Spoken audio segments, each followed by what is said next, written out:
Tänane vestluskaaslane on ei keegi muu kui Tartu oma mees Kristjan Kitsing, kes pärast pikki aastat on taas tagasi Tartusse jõudnud. Kristjan, alustuseks, kuidas Tartu üle pikkade aastate toimub, sulle tundub, oled kohanenud ja millised esimesed sellised emotsioonid on nüüd esimese kuupaariga siin Tartus? No positiivsed emotsioonid on ainult, et tagasi kodus ja Tartus, et siit hakkas mul karjäär kõik pihta, et kohaneda väga pole vajagi, et kõik on tuttav käe-jala juures, et jah, praegu on positiivne.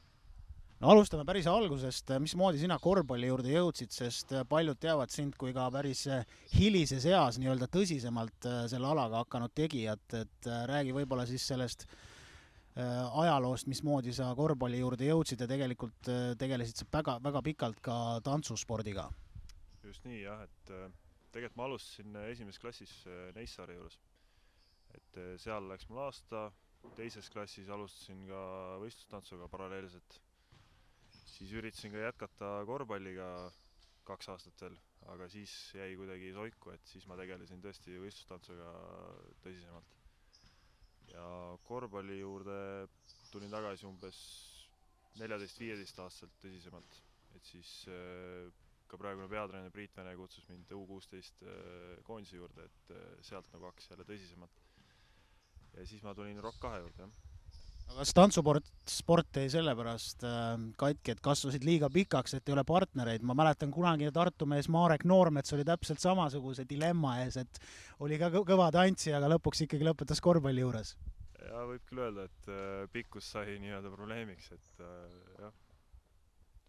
Kas tantsuspordis mingeid tulemusi ka oli või ma ei tea, tulid sa Eesti meistriks, oli mingisuguseid muid tiitleid? Eesti meistriks tulin korra ja käisin ka maailmaeestivõistlustel. Kui praegu, ütleme, tango peale panna, siis saaksid ikka veel jätkuvalt hakkama ja cha-cha-cha sammud on selged. No ikka muidugi. Tartu eest mängides sa sattusid sellisesse aega siia esindusmeeskonda, kus oli Tanoka Baird ja nii-öelda nagu selline Tartu, võiks öelda, et korvpalli hiigelajad, et noortel meestel tol ajal, ütleme, mängu pääseda ja üldse pildil ennast mängida oli suhteliselt keeruline, sest nii kõvad mehed olid ees. Jah, et päris kõvad mehed olid ees, et siin oli ka Timo Eifus siis samal ajal, et me siis kahekesi nii-öelda jagasime seda tagumise otsa mänguaega, et üpris raske oli jah, põllule pääseda. Pikalt sa Tartusse ei jäänud, et Kalev Cramo kutsus sind ja seal said sellised korralikud tuleristed nii-öelda ka Euroopa tasemel. Räägi võib-olla sellest Cramo ajast ka, et mis sulle sellest meelde oli jäänud, sest reedel tuleb nendega jälle madistada. No ütleme kohe pärast Tartust minekut, et eks see olelusvõitlus jätkus ka seal, et midagi nagu lihtsalt ei antud, et aga jah, võib-olla nüüd natukene läks mänguaeg suuremaks ja vastutus suuremaks, et jah, samamoodi võitlesin oma koha eest, ega see laias laastus midagi ei muutunud. Eestis mängisid sa veel Pärnus ja TTÜs, et ilmselt seal ammutasid päris palju sellist enesekindlust, said kõvasti mänguminuteid ja kuigi mängisid Eestis, oli sellest kindlasti kui mängijana sulle päris suur abi arengus. Jah, eriti nüüd Pärnu, et see sattus ka selle aega, kui ma käisin Kaitseväes, et see oli nagu Kaitseväest tagasi tulekuks, ma arvan, et ideaalne variant, et sain nii-öelda ennast lahti mängida, et ei jäänud pingile istuma ja ma arvan, et see oli väga hea otsus.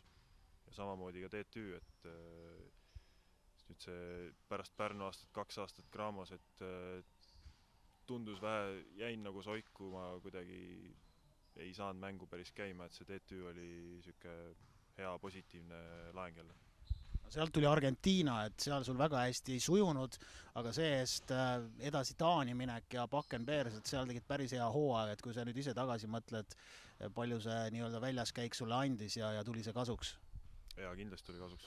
Et kohe Argentiina siuke tundmatus kohas vette hüppamine, et see oli päris karm, et kohe oodati sinult nii-öelda supertulemust ja et kui ei õnnestunud, et siis oli kohe siuke probleem, et eriti just psühholoogiliselt see aasta aitas kõvasti, et jah. Kuidas seal Taanis oli, et mängisite päris edukalt, et kas oli võimalus kuskil nii-öelda siis selles ringkonnas veel jätkata või miks Tartu valik langes? treeneriga pärast hooaega nii-öelda leppisime kokku, et hoiame sidet, aga sealt ütleme siis suve jooksul ei tulnud mingit infot, et võiks jätkata või midagi. Et Tartu kasuks otsustasin jah, et mujalt nagu ei tulnud midagi, et siis see oli nagu ainuke variant. Räägi paar sõna koondisest ka, sest viimastel aastatel oled sa nii-öelda sellist põhiraskust juba pikkadest meestest kandnud seal, et tunned ennast selles rollis ka mugavalt? Jah, aga see suvi nüüd kontrollmängud nagu läksid hästi, aga see esimene mäng läks õnnetult, et oli vigastus, et sellest on väga kahju. Aga jah, et siin vanemad mehed lõpetavad ja jällegi vastutus suureneb, et jah, tuleb töine koondis, ma arvan. Kuigi sa oled pikk mängija ja sind ikka liigutatakse sinna number 5 peale, siis vähemalt mulle tundub, et kui vaadata Kristjan Kitsingu mängu, et ega sa sinna alla väga ei taha ronida, et sulle meeldib ikka tagant visata ja miks mitte, kui ka viset on, et kuidas sa ise loomustad enda nii-öelda siis hetke sellist meeldivust või kus sa kõige paremini tahaksid mängida? Ei, 3 punkti on ikka rohkem kui 2 punkti. Aga ei, selles mõttes olude sunnil, et kui vaja, siis ikkagi peab seal mängima, et päris nii ei ole, et kõik selle kaare taga ainult palli küsivad, et keegi peab ikka korvi all ka korvpalli mängima. No sellel hooajal Tartul on jäänud nüüd siis nii-öelda Eesti Alexela korvpallimeistriliiga ja üle pikate aastate mängitakse siis Balti liigas põhihooaeg. On see sinu jaoks väljakutse, oled sa võib-olla kurb, et euromänge ei saanud, milliste mõtetega siis hooajale vastu lähed? Eks ikka kurb, et eurohooaeg nii lühikeseks jäi, aga väljakutse kindlasti, et ega Balti liigas on vaja tõestada, et me ikkagi sinna tippu kuulume ja tuleb, ma arvan, et raske hooaeg. No räägime reedesest mängust ka, sest intervjuu läheb meil eetrisse neljapäeval ja Kalev Cramo tuleb siia samma Tartu Ülikooli spordihoone kergejõustikuhalli, et Cramo nii-öelda siis Eesti meeskondade jaoks on päris hästi komplekteeritud, et mis sa arvad, milline mäng tuleb, kas kõik mehed on teil rivis, kas Cramole keegi täna Eestis vastu saab? No raskeks läheb kindlasti, aga meil on kõik mehed rivis ja võitleme iga sentimeetri pärast, et midagi lihtsalt ei anna, et eks mängu kõik näitab, kes mida tegema hakkab, aga kõva võitlus tuleb. Enne veel, kui kaamera kinni paneme, siis mulle meenud sina kunagi noore poisina, kui sul olid sellised suured prillid ees ja see number 33, millega sa armastad mängida, et kas siin on ka mingit seost ühe kuulsa Los Angeles Lakersi mängijaga? No võib-olla tõesti. Et jah, 33 on nagu sellega ma alustasin ja see on nagu armsaks saanud, et sellega ma üritan ka lõpuni mängida, et minu number nii-öelda. On seal siis seost Kareem Abdul-Jabariga ka mingit määral? No prillid mul tõesti olid, aga need olid nii-öelda ajutiselt aastaks, aga ei selles mõttes teadlikult küll niimoodi seost ei teinud. No jah, sa oled veel nii noor mees, et ilmselt sa ei mäletagi selle mehe mänge.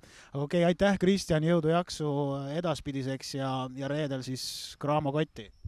Aitäh, jah!